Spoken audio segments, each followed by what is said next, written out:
राम। जय जय राम। सादर नमन परम प्यारे राम, परम पूज्य गुरुजन, परम दिव्य आत्माएं और आप सबके मंगल आशीष लिए परमेश्वर कारण कृपा करके अपने श्री चरणों में लेकर आए हैं। उनका बारंबार धन्यवाद, अनंत अनंत बार धन्यवाद, अनंत बार धन्यवाद। गुरुजन की अकारण कृपा से वे हमें इस समय मन के रूपांतरण में लेकर आते हैं। उनका बहुत बहुत धन्यवाद, अनंत बार धन्यवाद, अनंत बार धन्यवाद।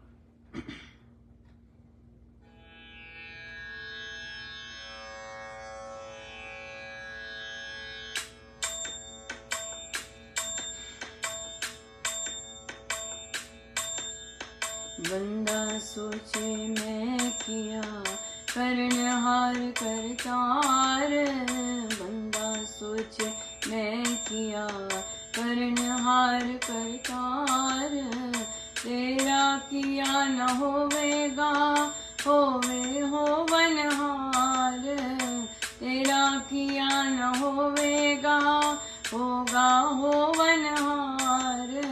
बंदा सोचे मैं किया करनहार करतार, बंदा सोचे मैं किया करनहार करतार, तेरा किया न होवेगा होवे होवनहार, तेरा किया न होवेगा होवे होवनहार।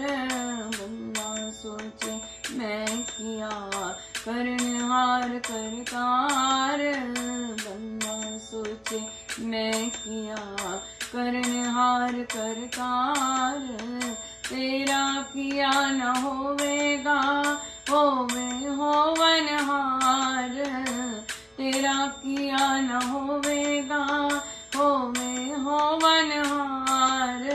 बंदा सोचे मैं किया करनहार करतार, बंदा सोचे मैं किया करनहार करतार, तेरा किया न होवेगा होवे होवनहार, तेरा किया न होवेगा होवे होवनहार। बंदा सोचे मैं किया करनहार करतार, बंदा सोचे मैं किया करनहार करतार, तेरा किया न होवेगा होवे होवनहार, तेरा किया न होवेगा होगा होवनहार। बंदा सोचे मैं किया करनहार करतार, बंदा सोचे मैं किया करनहार करतार।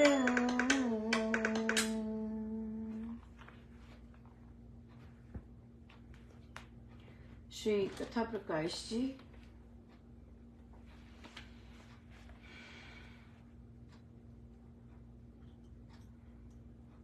पेज 543 चौथा प्रसंग। एक परमहंस समुद्र के किनारे वायु सेवन करता हुआ भ्रमण कर रहा था। उस समय उसने देखा कि एक सेठ मछली मारों में धन बांट रहा है। उस सेठ को परमहंस ने कहा, सेठ जी, आपने अकाल पीड़ितों के लिए, अपाहिजों के लिए और अनाथों के लिए कभी कानी कौड़ी तक नहीं दी।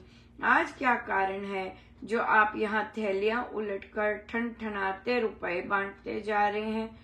आपकी कंजूसी के कड़े किवाड़े के ताले को कहो, आज किस कुंजी ने खोल दिया है? सेठ ने कहा, महाराज, कल को हमारा पुण्य पर्व का दिन होगा। उस दिन ये लोग मछलियों की हिंसा ना करें, इसलिए इनको रुपए दे रहा हूँ और मुंह मांगे रुपए दे रहा हूँ। मुनि ने गंभीर भाव से कहा, भद्र, ये तेरा भोलापन है जो तू ऐसी अहिंसा की कल्पना करता है। तेरे दिए द्रव्य से जाल आदि नए तैयार करके ये लोग अगले दिन दुगनी मछलियां मारेंगे। कल तू इनसे तो मछलियां बचा देगा, परंतु बड़े मत्स्य, मगर और जल हस्ती आदि जो छोटी मछलियों का मन माना आहार करते रहते हैं, उसका क्या उपाय करेगा? प्यारे, मानव समाज की सेवा कर, दीन दरिद्र के पालन में द्रव्य दान दे, जनहित के कर्मों में भाग लेता रहे। ऐसे सुकर्मों से तुझको अहिंसा का सार सुगमता से समझ में आ जाएगा। ये सत्य समझ कि सृष्टि में सर्वश्रेष्ठ मनुष्य है, रचना का दिव्य देवालय है और भुवन भावन भगवान की विभूतियों का ये सर्व सुंदर विभाग है। इसका हित करना एक ऊंची अहिंसा है। या मानव बाकी जीवों से ऊपर है, सो मानव की सेवा करनी चाहिए जितनी कर सकते हैं। लेकिन पशुओं की सेवा उपायों के लिए और बाकी चीजों के लिए की बजाय जो सच में जिनको जरूरत है उनकी सेवा करनी चाहिए। प्रश्न तो बहुत सुंदर आया था, लेकिन महाराज की इच्छा है कि हम दूसरा प्रश्न लें और मैं वो लूंगी। महाराज ने लिखा है, यहाँ पर भी लिखा है, जो पेरेंट्स मेहनत ना करके और मांग कर अपने बच्चों का पालन पोषण करते हैं, पढ़ाई करते हैं, उन बच्चों को आदत नहीं पड़ती मेहनत करने की। कई बार हमने दान यज्ञ किए हैं, कई बार साधक लोग अपने रिश्तेदारों की बहुत सुंदर हेल्प करते हैं, कईयों की तो सारी पढ़ाई करवा देते हैं। लेकिन जब पेरेंट्स अपना कुछ नहीं कर रहे और उनको आदत पड़ जाए दूसरों से मांगने की, महाराज वहां पे हेल्प करने को मना कर देते हैं। मैं एक परिवार की बात महाराज से कर रही थी, जबकि मुझे भी पहले भी जब उन्होंने मुझसे बात की, और सबसे पहली बात तो उस परिवार में जो साधिका जी, उन्होंने कहा आप मेरे हस्बैंड से बात कर लीजिए। महाराज ने करने नहीं दी, क्योंकि वो जो पुरुष हैं वे डिसरिस्पेक्टफुल हैं। जो अपनी पत्नी से डिसरिस्पेक्ट करता है, जो अपने बच्चों से गंदी तरह बोलते हैं, उनसे मैंने क्या करनी है बात करके? मैं तो नहीं करती ऐसे पुरुषों से बात, राइट। उसके बाद फिर जब उन्होंने बताया कि कैसे उनके बच्चे को स्कूल फीस चाहिए, तो महाराज ने उन्हें कहा करो मेहनत। और फिर उसके बाद जब मैं महाराज से बात करने लगी उस परिवार की, तो मुझे पता चला कि वे मांगते ही जा रहे हैं, वे मांगते ही जा रहे हैं। उनको मांगने की आदत पड़ गई है और बच्चों में भी शिष्टाचार नहीं आ रहे। धन्यवाद, कृतज्ञता आदत पड़ गई है बच्चों को भी मांग कर खाने की। या कथा प्रकाश जी में ही कथा आती है, आएगी, जब एजुकेशन बच्चों को ऐसे कराई जाती है तो वहां पर बच्चे फिर सही नहीं होता, उसका फल अच्छा नहीं होता। और फिर अगर बच्चा कमा रहा है और आप बच्चे का वो कमा रहा है ताकि वो एजुकेशन कर सके, और आप उसकी कमाई ले लें घर का रेंट देने के लिए, वो अच्छी बात नहीं है। बच्चा बालिक है, वो अपनी इच्छा से आपको दे, फिर ठीक बात है। वो भी नहीं ठीक बात, क्योंकि गोल पढ़ाई है। एक और बच्चे का साथ ऐसे है कि वो कमाती है और अपने कॉलेज की फीस देती है, वो बच्ची, और कमा भी रही है, वो घरों में काम करती है बच्ची, और वह अपने कॉलेज की फीस वहां से दे रही है। उसकी मम्मी बिल्कुल इंटरेस्टेड नहीं थी कि तुम काम करो, तुम पढ़ो, लेकिन बच्चे को बहुत ज्यादा था कि मुझे पढ़ना है, और वो बच्चे काम करती है और फिर कमाती भी है। माँ को था कि बस अब काम पे लग जाए और सारे पैसे मुझे दे दे। और फिर जब पहले तो टॉक में आया था उस बच्ची का, लेकिन वो बहुत मेहनती बच्ची है, लेकिन वो पढ़ाई करना चाहती है, उसका इंटरेस्ट पढ़ने में है। आप कर सकते हैं दोनों, अगर आप में हिम्मत, आप अगर कुछ करना चाहते हैं तो। महाराज ने मुझे मना कर दिया उनके लिए प्रार्थना तक करने के लिए। इस तरह के आप राम नाम भी जप रहे हैं, आपकी तो कमाई फलित ही नहीं होगी, क्योंकि आपके कर्म सही नहीं है। और आपको लगेगा नहीं, लग नहीं रहा, तभी नहीं लग रहा क्योंकि आपके कर्म नहीं ठीक है। कर्म ठीक होने बहुत जरूरी है ताकि राम नाम की कमाई लगे। कर्म ठीक होने बहुत ज्यादा जरूरी है। आप गलत काम करते जाएं, आपको सत्संग का ये काम करना है, वो काम करना है, ऐसे करना है, आप बेशक करते जाएंगे, लेकिन वो फलित नहीं होगा। वो जो साधना रत जो महाराज देना चाहते हैं वो नहीं होगा। इसलिए कर्मों की तरफ, अपने मन के विचारों की तरफ, लोभ की तरफ, और ये सब चीजें बहुत ज्यादा इम्पोर्टेंट है। बिना अगर साधना रत नहीं हुए तो फिर कुछ नहीं मिलता। और जो साधना रत रहते हैं उन्हें तो बाप रे होता है, बाप रे होता है। मैं आपको बता नहीं सकती हूँ कैसे परमेश्वर अपने कार्य करवाने के लिए क्या क्या करते हैं, लिटरली। सो इसलिए कर्म अच्छे कीजिए, कर्म बिल्कुल ईमानदारी के, शुचिता के होने चाहिए, उसमें रत्ती भर लालच नहीं होगा। अगर माता पिता मेहनत नहीं कर रहे, आप अपने बिल्कुल दूसरों से पैसे मांगना बंद कर दीजिए। इतना पैसा लिया है दूसरों से, इतना पैसा लिया है, कैसे चुकाएंगे?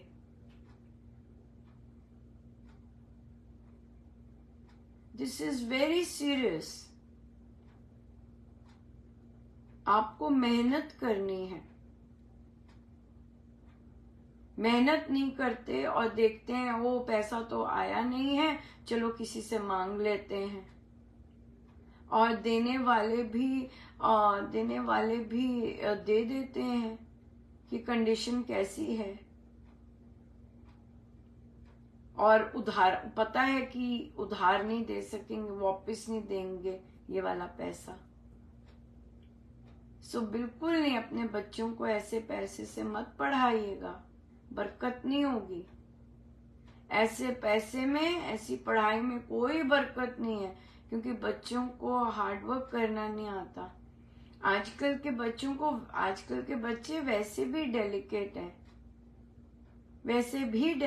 हैं, उन्हें वैसा हार्डवर्क करना सबको नहीं आता है।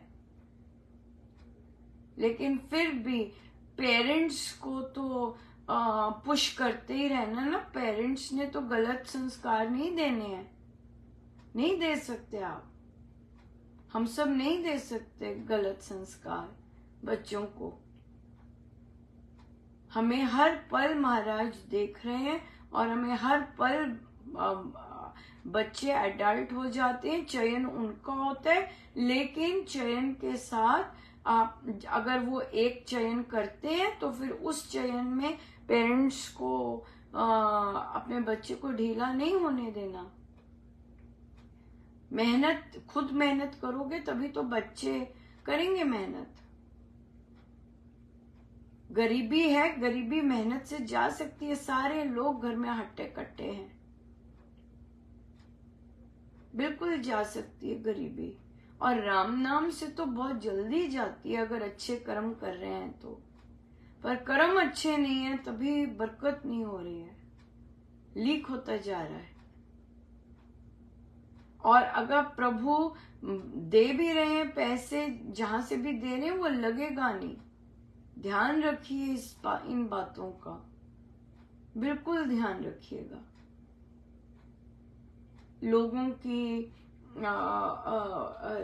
की गुडविल ले रहे हैं, गुडविल के कारण वो लोग काइंड हैं और उनको कर रहे हैं, यूज कर रहे हैं, विच इज नॉट गुड,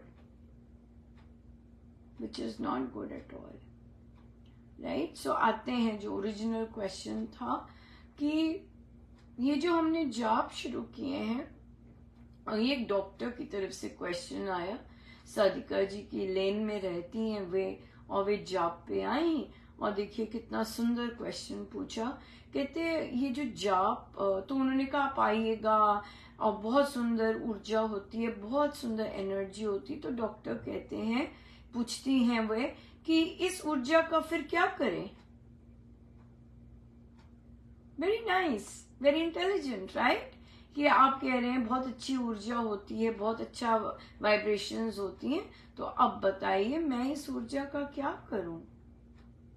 अपने रेस्टलेस माइंड को शांत कीजिएगा। हाँ, अपनी कोई भी वीकनेसेस हैं उसको, उनको दूर करने में ये ऊर्जा हेल्प करती है।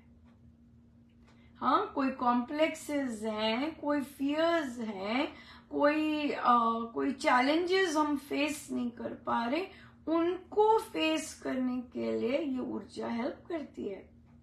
कोई नेगेटिविटी है, कोई घबराहट हो जाती है, कोई पिल्स लेनी पड़ रही हैं, है ना, मानसिक रोगों के लिए कंपटीशन हो जाता है, घबराहट हो जाती है, एंजाइटी हो जाती है, या जो अनगिनत चीजें हैं जो कि सुधारी जा सकती हैं इस ऊर्जा से, राइट। सो उनको जो भी लोग जॉब घरों में कर रहे हैं, अगर कोई इस तरह से पूछता है, आप उन्हें जरूर गाइड कीजिए कि इस ऊर्जा से जो आप एनर्जी फील करते हैं, आप इस जॉब से, आप इस एनर्जी से अपने अंदर की नेगेटिविटी दूर कर सकते हैं। और अक्सर क्या होता है कि लोग जब कुछ करते हैं, वो कहते हैं कि आप लोग सत्संग करेंगे हमारे घर आकर। तो देखिए, हमारी हर एक चीज, एक एक पग जो होता है, वो स्वामी जी के ग्रंथ या महाराज के प्रवचनों से होता है। तो ये जो जाप शुरू हुए हैं, घरों वाले जाप जो शुरू हुए हैं, ये महाराज का आदेश था। मई का प्रवचन है, उसमें महाराज ने कहा कि चाहे खुशी का कोई ओकेजन है, चाहे दुख का ओकेजन है, जाप रखिए। सत्संग नहीं कहा उन्होंने जाप बोला है, हम वही करेंगे। अगर कोई कहता है कि ये हमारे घर सत्संग हो सकता है, हमारा ये चीज है, तो बोलिए कि साफ बोलिए हमारे महाराज ने, हम जहां से फॉलो कर रहे हैं, हमारे महाराज ने तो जाप का आदेश दिया था और हम घरों में जाप कर रहे हैं। सो हम जाप कर सकते हैं, सत्संग तो हमारे यहाँ पर होता है, आप आइए, सत्संग का एक स्थान, आइए। हम भी जैसे कई बार अलीराजपुर में हमने कहा कि अलग अलग जगह पे अपने सत्संग कीजिए, ऐसा कीजिए। तो महाराज का इस प्रवचन से तात्पर्य यही है कि भी एक जगह पे, सेंट्रल जगह पे सत्संग हो, बाकी डिफरेंट जगहों पे जाप हो, खूब जाप हो, राइट। जाप है असली जो हमें साथ अंदर लेके जाएगा। सत्संग में तो वैसे भी बहुत चीजें, अब एक्सटर्नल चीजें बहुत होती हैं, राइट, लेकिन जो जाप है, जाप हमें साधनारत बना के अंदर लेके जाएगा। सो हमें जाप पे, अगर महाराज ने आदेश, गुरु ने आदेश दिया जाप का, तो हम जाप ही करेंगे, ठीक है। तो डिफरेंट घरों में जो जाप है, जाप रखेंगे, डिफरेंट एरियाज में जाप करेंगे, डिफरेंट एरियाज में जाप स्प्रेड करेंगे, क्योंकि उस जाप से ही अपने आप को सुधारा जा सकता है, उस एनर्जी से ही अपने आप को सुधारा जा सकता है। अंदर जाके ही अपने आप को सुधारा जा सकता है, राइट। तो सत्संग हो सकते हैं, कर सकते हैं बिल्कुल, लेकिन घरों में जैसे उसकी डिमांड ज्यादा होती है, लोगों ने गा लिया, लोगों ने ये कर लिया, तो उसकी डिमांड ज्यादा होती है एज कंपेयर टू कि हम जाप करें, तो इसलिए हम जाप के जो ओकेजन्स हैं वो बढ़ाएं, और फिर खुद भी अंदर जाएं, अंदर कनेक्ट हो, दूसरों को भी अंदर कनेक्ट होने की प्रेरणा दें। या सो जगह जगह पे ये जो सत्संग एक जगह स्थिर है और डिफरेंट जगहों पर जाप हो।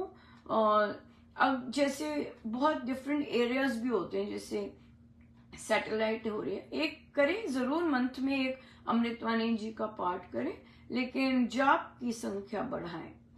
किसी के घर सेलिब्रेशन है, किसी के घर ये है, ऐसा है, तो घरों में जो है डिफरेंट घरों में जाप रखिएगा सत्संग की बजाय। सत्संग अपने क्षेत्र का रखना है, सत्संग जरूर रखिए मंथ में एक बार, और बाकी घरों में जो रखने हैं वो जाप रखिए, वीकली रखिए, एवरी डे रखना है, एवरी डे रखिए, जैसे भी ठीक लगता है, या इस तरह से कीजिएगा। हम वही चल रहे हैं, हम अपने से तो हमें समझ नहीं है और हम कर भी नहीं सकते अपने से, तो जैसे महाराज का आदेश है हमें वो पालन करने में ज्यादा आनंद आता है दैन का अपना, राइट। करेंगे हम।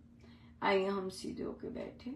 आज पूर्णिमा है, शनिवार है, और आज सुंदरकांड जी का पाठ शाम को होगा साईं सत्संग में, जो कि लाइव होगा, और सुंदर कांड जी के पाठ के बाद हमारा पूर्णिमा का जाप शुरू हो जाएगा। या आइए सीधे होके बैठे।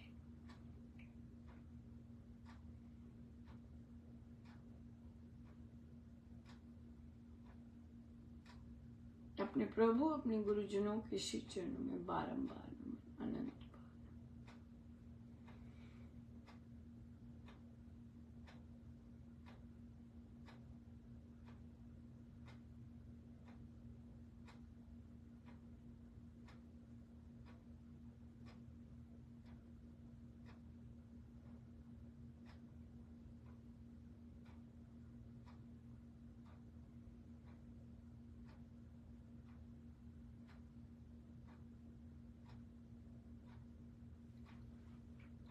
सब गुरुजनों का उनके श्री श्री चरणों में जय जय राम, जय जय, जय जय।